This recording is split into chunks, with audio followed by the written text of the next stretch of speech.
Welcome back to the channel, everyone. Today we're going to do a video comparing the Fantic Caballero 500, which is just there over my right shoulder, and the brand new Fantic Caballero 700, which is just there over my left shoulder.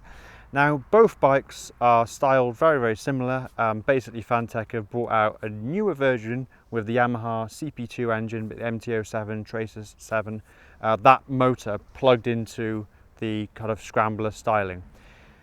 This bike here, the 500, is going to cost you, in that particular trim, which is deluxe, it's going to cost you £6,950. And this bike here is a little bit more, it's £9,699. So you're looking at a 2.7k price differential, essentially, to get the bigger motor. Now, what we're going to do today is just look at some of the differences. Hello, dog. Look at this little dog. Come and have a look at this. You want to be in the video? Hello. Which should we let the dog decide? Let this dog decide which Fantic she prefers. Which one do you like? It's decided the 700 is better. Okay, right, let's get back to the video. What I'm going to do is take the camera off the tripod and just show you some of the similarities and differences between the two bikes. Hopefully you find it interesting. Okay, so we've gone to handheld, which may work, it may not. Let's have a look at the 500, and you can see that you've got these Arrow exhausts, branded Fantic, but they're a little bit parallel to the floor. They don't quite upsweep as much. If you look at the 700, the exhaust is sweeping up there.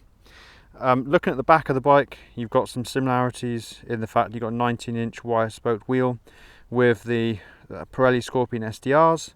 Same on the 700. And then we've got also a replica on the front there, just in the 19 instead. Looking at the back of the bike, you've got the same indicators, rear tail light, the same stubby rear fender, but the differences are that on the 500 they're actually orange, whereas if we look at the 700, they're clear. So it's a little bit of a difference there between the two. They've kind of taken a more modern take on it with the 700. The seat is very similar. It wouldn't surprise me if it's not exactly the same seat. It's branded Fantic at the back. You know, you've got the Italian tricolour there. Now the tank's a little bit different because you've got this piece of plastic which rises up the tank but doesn't encapsulate the fuel filler cap. And then coming across here to the 700, you see the tank's more substantial. I think it's a 13-litre tank, but it looks physically larger, and the plastic proportion of it is larger. Obviously down here we've got these billet aluminium pieces. Now they are the same, they're not exactly the same, but they're, you know, you wouldn't be able to differentiate them if you didn't see the two bikes side by side, machined in exactly the same way, same outline, just slightly bigger on the 700 there, so a slight change. You've got Fantic on the engine cover there, which you don't have on the 700, and your piece of carbon fibre actually higher up on the 500, whereas on the 700 actually right down here, which is a little bit of a problem if you're going anywhere near that's going to get bashed, because that's an expensive piece of carbon fibre, so you wouldn't really want that to be bashed. Okay, so let's take a look at the riding position. So we have got this LCD display, and I'm just going to turn it on so you can see what it shows. Remember, we're on the 500 now. So you've got speed, but you've also got the voltage of the battery, and if I press this, that just changes to the time, which obviously is incorrect. And then you've got some idiot lights at the bottom there.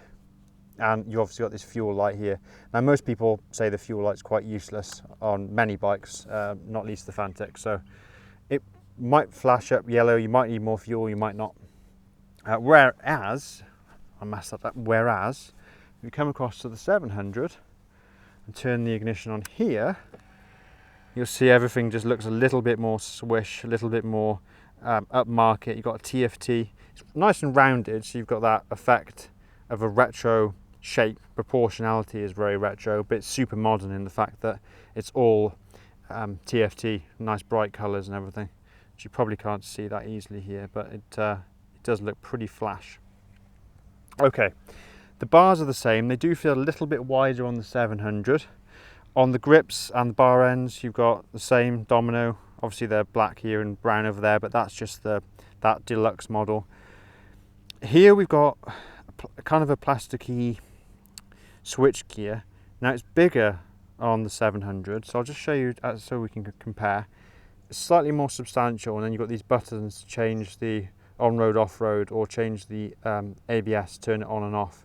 Let's come over to the 500 just to show you some of the differences.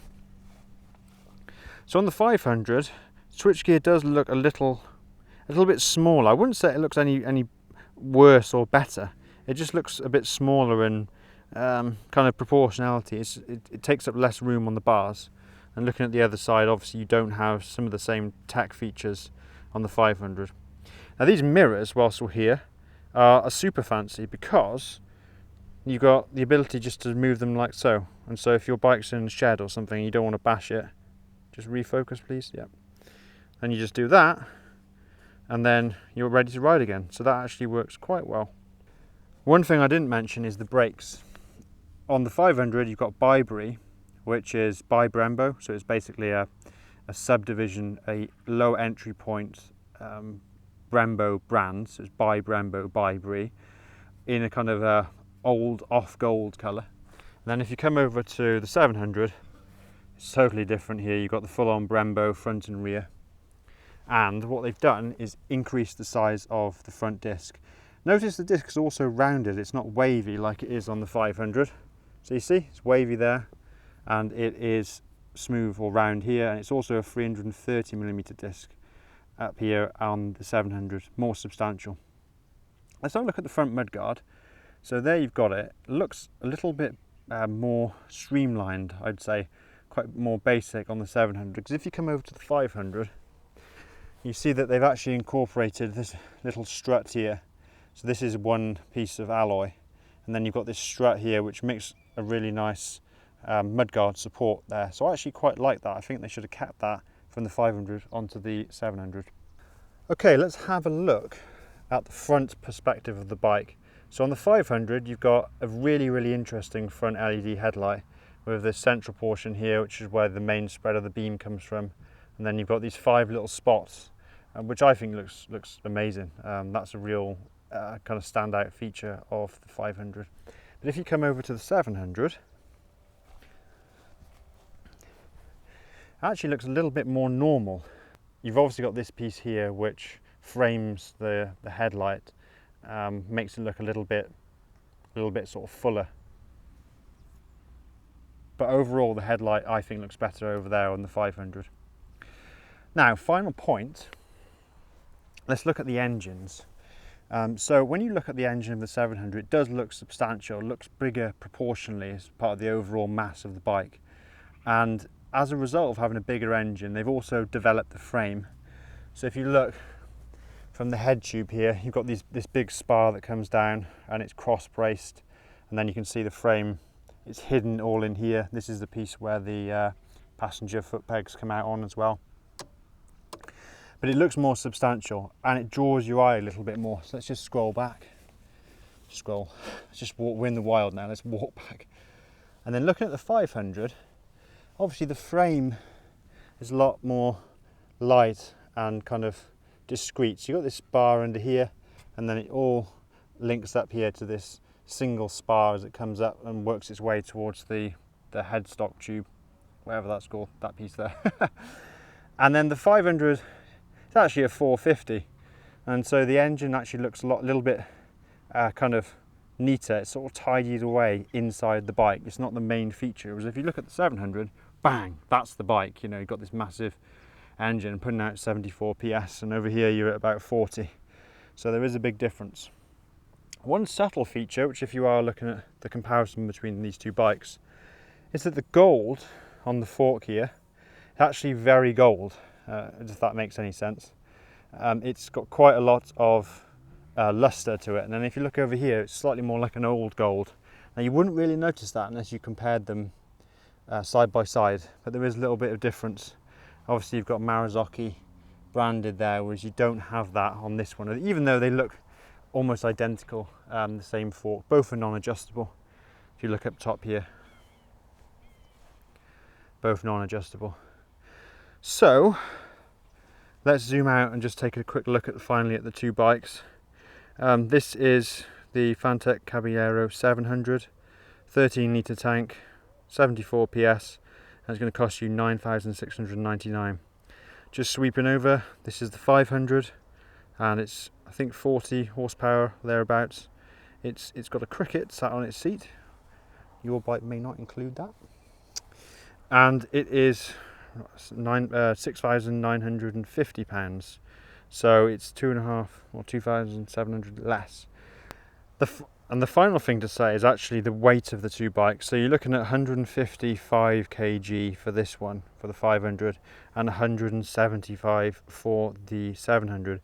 Now, Fantic don't actually quote their bike's weight including fuel in the tank, so it's without fuel. So if you add another 13 litres of fuel, so you brim the tank, then you're looking at 188 kg for this bike. So it's not actually as light as perhaps you would think, because they quote the weights differently. Whereas this one, even if this is 155 and then you add the fuel, you're looking at 168, but I'll put that in the screen just to check the weight. So this is going to feel more lightweight. Okay, so I hope that was okay walking around. I'm going to do now the sound comparison, which a lot of people are going to care about. So I'm going to go next to both bikes with this little lav mic, turn them on one by one, and you'll hear the difference. So let's start with the 500, single cylinder, so you're going to get a dramatically different noise. Small capacity single versus a big capacity twin. So let's start over here.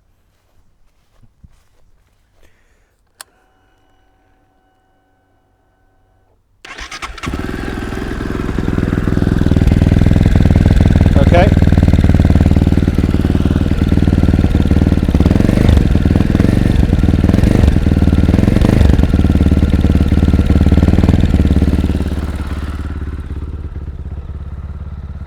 So it's got that distinctive single feel. It also has like a mechanical whirring sound from the motor. And the engine, has to be said, on the 500 is made in China. And I think it's created to Fantic and then assembled in Italy. So if that is something that concerns you, over here with the 700, you've got basically the CP2 proven Yamaha derived engine. The good thing about the 500 though, back in its corner, is that it does pop really nice on overrun. So as soon as you come up to a junction, it'll go pop, pop, pop, pop, pop. It's wild. The 700 doesn't do that. So that's a bit of a difference between them. Right, let's turn this off and we'll try the 700.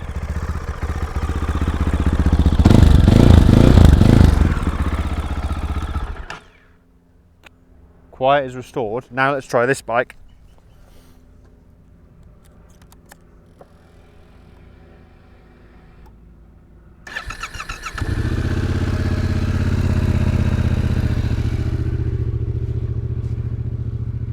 So already it sounds totally different. You got that twin. It's more of a burble than a thump, thump, thump, thump. But I'll flip it so you can hear what it sounds like.